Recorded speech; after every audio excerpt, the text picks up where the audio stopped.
17 अक्टूबर 2025 की शाम थी। घर में सब कुछ बिल्कुल सामान्य चल रहा था, तभी महिला के फोन पर एक कॉल आया। कॉल करने वाला कोई अजनबी नहीं था, शायद उसका जान पहचान वाला था। तभी बिना कुछ पूछे वह जल्दी जल्दी तैयार हुई और घर से निकल पड़ी।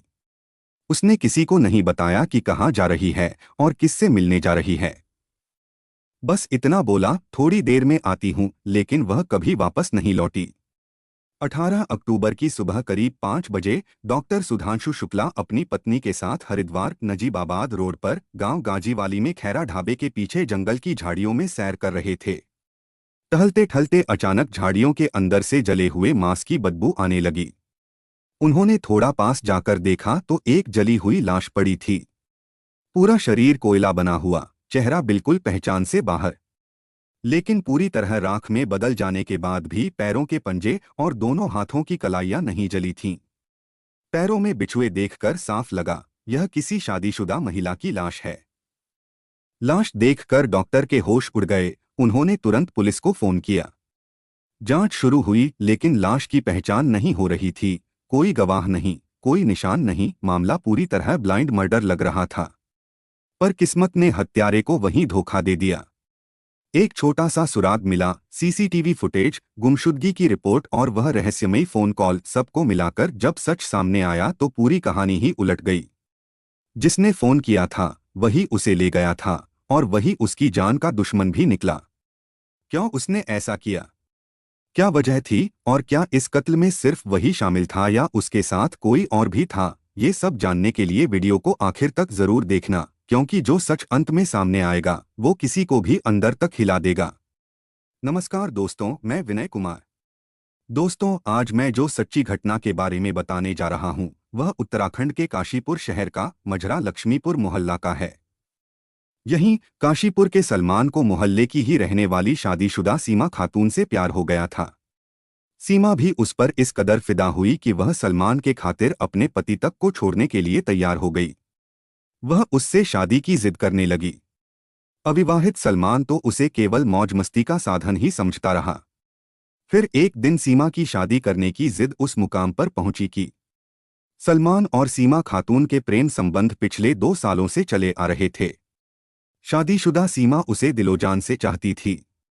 पिछले 1 साल से सलमान सीमा से किनारा करना चाहता था, क्योंकि उसके फैमिली वाले किसी और लड़की से उसकी शादी करना चाहते थे।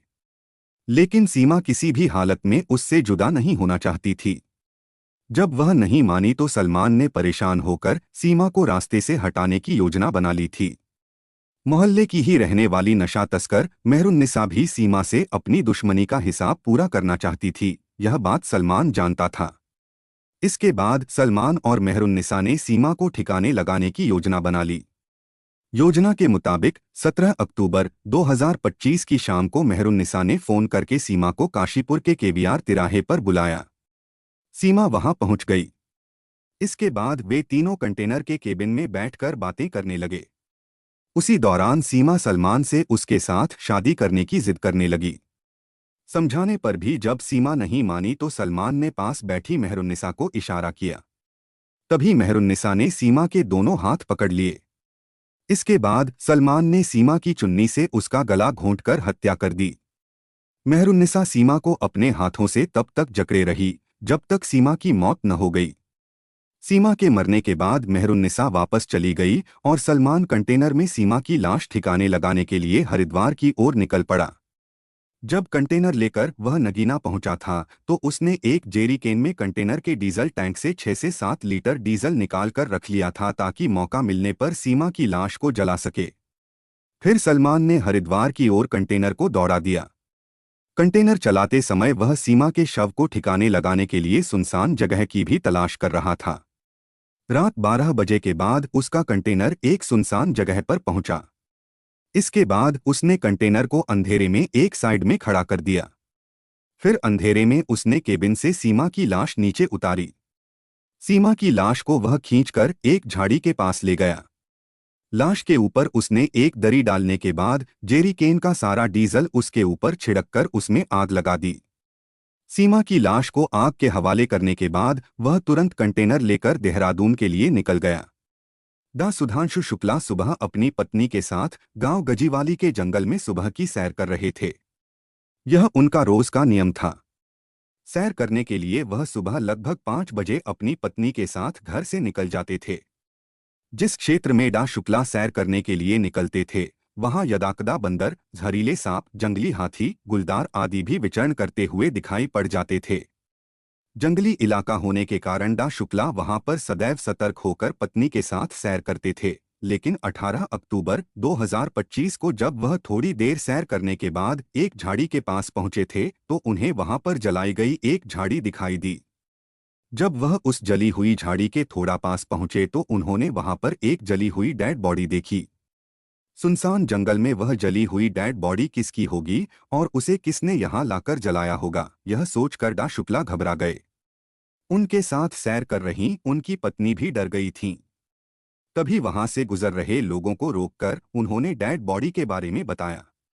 कुछ ही देर में वहां पर काफी लोग इकट्ठे हो गए। सबने देखा था कि वह डेड बॉडी काफी हद तक जल चुकी थी। सिर्फ शव के दोनों पंजे तथा दोनों हाथों की कलाइयां ही जलने से बची हुई थीं। पैरों के बिच्छुओं से अंदाजा लगाया कि किसी शादीशुदा महिला को जलाया गया है। वहां पर उस समय दहशत का वातावरण था। वहां पर मौजूद लोगों ने इस मामले की सूचना पुलिस को देने का फैसला किया। यह इलाका जिला हरिद्वार के नजीबाबाद रोड पर स्थित थाना श्यामपुर के अंतर्गत आता था, इसलिए एक व्यक्ति ने फोन द्वारा घटना की सूचना थाने में दे दी। उस समय सुबह के 7 बजे थे। थाना श्यामपुर के एसएचओ मनोज शर्मा को जब यह सूचना मिली थी तो वह तत्काल ही एसएसआई मनोज रावत व कुछ अन्य पुलिसकर्मियों को लेकर सूचना में बताए गए पते की तरफ निकल गए। उन्होंने यह सूचना CO SS Negi, SP Pankaj Gairola, SP Jitendra Mehra तथा एसएसपी प्रमेंद्र डोभाल को दी थी। घटनास्थल वहां से मात्र 3 किलोमीटर दूर हरिद्वार नजीबाबाद रोड पर गांव गाजीवाली में खैरा ढाबे के पीछे झाड़ियों का इलाका था, इसलिए एसएचओ थोड़ी देर में ही वहां पहुंच गए। जब पुलिस वहां पहुंची तो उस समय वहां दर्जनों लोगों की भीड़ थी। एसएचओ ने वहां पर जलाई गई लाश का निरीक्षण करना शुरू कर दिया। वैसे तो लाश पूरी जल गई थी, मगर लाश के पैरों के पंजे व कलाइयां नहीं जल सकी थीं। लाश के पैरों में बिछुए होने तथा पंजे में काला कपड़ा होने से श्री शर्मा को लगा कि यह लाश किसी महिला की है। अज्ञात हत्यारों ने जंगल में लाकर महिला के शव को इसलिए जलाया होगा जिससे कि उसकी पहचान न हो सके। इसके बाद श्री शर्मा ने डा सुधांशु से इस शव के पहली बार देखे जाने के बारे में जानकारी ली थी। शव महिला का होने के कारण श्री शर्मा ने शव का पंचनामा भरने के लिए थाने से महिला थानेदार अंजना चौहान को मौके पर बुलवा लिया था। घटनास्थल पर पुलिस की कार्रवाई चल ही रही थी कि CO SS Negi, SP Pankaj Gairola, SP Jitendra Mehra तथा फॉरेंसिक टीम भी वहां पहुंच गई थी। इसके बाद फॉरेंसिक टीम व पुलिस ने शव के कई कोनों से फोटो खींचे तथा आसपास से अन्य सबूत भी जुटाए। मृतका की शिनाख्त न होने से पुलिस के लिए यह ब्लाइंड मर्डर था। महिला के इस ब्लाइंड मर्डर की गुत्थी को सुलझाने के लिए एसपी जितेंद्र मेहरा ने सीआईयू यूनिट प्रभारी नरेंद्र बिष्ट की टीम को भी मौके पर बुलवा लिया था। इस मामले में मृतका की पहचान करना पुलिस के सामने सबसे बड़ी चुनौती थी। पुलिस ने वहां मौजूद स्थानीय लोगों से पहले मृतका के बारे में पूछताछ की थी, मगर अभी तक पुलिस को मृतका के बारे में कोई भी जानकारी हासिल नहीं हो सकी थी। इसके बाद एसपी जितेंद्र मेहरा के निर्देश पर महिला थानेदार अंजना चौहान ने मृतका की जली हुई डेड बॉडी को पोस्टमार्टम के लिए भेज दिया। इसके बाद एसएसपी प्रमेंद्र डोभाल ने ब्लाइंड मर्डर केस की गुत्थी सुलझाने के लिए एसपी जितेंद्र मेहरा के निर्देशन और सीओ एसएस नेगी की अध्यक्षता में एक पुलिस टीम का गठन किया। एसएसपी ने वहां आसपास लगे सीसीटीवी कैमरों की फुटेज खंगालने के आदेश टीम को दिए। उनके दिशानिर्देश पर पुलिस टीम जांच में जुट गई। जांच के दौरान पुलिस को पता चला कि नजीबाबाद से होकर हरिद्वार की ओर रास्ते में पहले पीनाक होटल व बाद में उमेश्वर धाम में सीसीटीवी कैमरे लगे हुए हैं। पुलिस टीम ने दोनों स्थानों के बीती रात के कैमरों की फुटेज को चेक किया। पुलिस ने जांच में पाया कि उस रात लगभग 842 छोटे बड़े वाहन इस रास्ते से गुजरे थे। पुलिस को शक था कि किसी छोटे वाहन से मृतका को हत्यारों द्वारा यहां लाया गया होगा। इसके बाद अगले दिन भी पुलिस टीम ने हरिद्वार से रायवाला तक सीसीटीवी कैमरों की फुटेज चेक की। वैसे तो पुलिस टीम को विशेष जानकारी मृतका के बारे में नहीं मिली, मगर एक बात सीआईयू प्रभारी नरेंद्र बिष्ट के गले नहीं उतर रही थी कि पीनाक होटल व उमेश्वर धाम की दूरी लगभग 500 मीटर है। सभी वाहन पीनाक होटल से उमेश्वर धाम मात्र 2 या 3 मिनट में पहुंचे थे, मगर एक सफेद कंटेनर घटना वाली रात को पीनाक होटल से उमेश्वर धाम 19 मिनट में पहुंचता कैमरों में दिखाई दिया था। इस बात पर बिष्ट का शक सफेद कंटेनर पर गहरा गया था। इस सफेद कंटेनर पर शक गहराने के कारण पुलिस ने इस केस को सुलझाने के लिए इसकी डोर पकड़ ली थी। इसके बाद पुलिस ने कंटेनर के रजिस्ट्रेशन नंबर UK 18 CA 4788 के मालिक की जानकारी की। पता चला कि यह container Jindal vegetable company, Narayan Nagar industrial area, Kashipur, Uttarakhand के नाम से रजिस्टर्ड है। एक पुलिस टीम काशीपुर जाने के लिए निकल पड़ी। पुलिस टीम ने उत्तराखंड के ही शहर काशीपुर पहुंचकर उक्त नंबर के सफेद कलर के कंटेनर के स्वामी से संपर्क किया तो उन्हें जानकारी मिली कि घटना वाली रात को कंटेनर चालक सलमान निवासी मजरा लक्ष्मीपुर, कोतवाली काशीपुर ही देहरादून मंडी के लिए लेकर गया था। इसके बाद सलमान 2 दिनों के बाद वापस लौटा था। यह भी पता चला कि इस समय सलमान कंटेनर लेकर पानीपत, हरियाणा गया हुआ है। पुलिस टीम ने जब सलमान के बारे में स्थानीय लोगों से जानकारी ली तो कुछ हैरान करने वाली जानकारी मिली। पता चला कि सलमान का एक भाई व 2 बहनें हैं। सलमान के प्रेम संबंध मोहल्ले की ही सीमा खातून नाम की एक महिला से चल रहे हैं। इसके अलावा गत 17 अक्टूबर 2025 से ही सीमा खातून यहां से लापता चल रही है। सीमा खातून की गुमशुदगी कोतवाली काशीपुर की पुलिस चौकी बासकुंडाव में दर्ज थी। सीमा खातून अंतिम बार मोहल्ले की एक महिला मेहरुन्निसा के साथ देखी गई थी। उसके बाद से ही सीमा लापता हो गई थी। काशीपुर पुलिस द्वारा भी सीमा खातून की तलाश की जा रही है। इसके बाद टीम ने लापता सीमा की फोटो देखी। फोटो में सीमा का चेहरा जली हुई महिला के शरीर से काफी मेल खा रहा था। अंत में पुलिस टीम ने लापता होने वाले दिन की वीडियो काशीपुर के एक CCTV कैमरे में देखी थी तो टीम को पूरा विश्वास हो गया कि श्यामपुर के जंगल में मिला जला हुआ शव सीमा खातून का ही था, क्योंकि उस समय सीमा खातून ने काला सूट पहन रखा था। बरामद जले हुए शव के पैरों के पास भी पुलिस ने अधजला काला कपड़ा बरामद किया था। अब श्यामपुर पुलिस टीम ने कोतवाली काशीपुर में ही मेहरुन्निसा से पूछताछ करने का मन बनाया था। कोतवाली में जब मेहरुन्निसा को बुलाया गया तब उसके चेहरे पर हवाइयां उड़ रही थीं। पुलिस ने जब मेहरुन्निसा से सीमा के लापता होने की बाबत पूछा तो वह पुलिस के सामने शांत खड़ी रही। इसके बाद CIU इंचार्ज श्री बिष्ट ने मेहरुन्निसा को सख्ती से फटकारते हुए कहा, तुम या तो सीधी तरह से सीमा के लापता होने की सच्चाई पुलिस को सच सच बता दो, वरना पुलिस के सामने मुर्दे भी बोलने लगते हैं, यह तुम जान लो। बिष्ट की इस धमकी का मेहरुन्निसा पर जादू की तरह असर हुआ। उसने पुलिस को बताया कि उसने व सलमान ने गत 17 अक्टूबर 2025 को सीमा की हत्या कर दी थी। फिर सलमान ने उसकी लाश ठिकाने लगाई थी।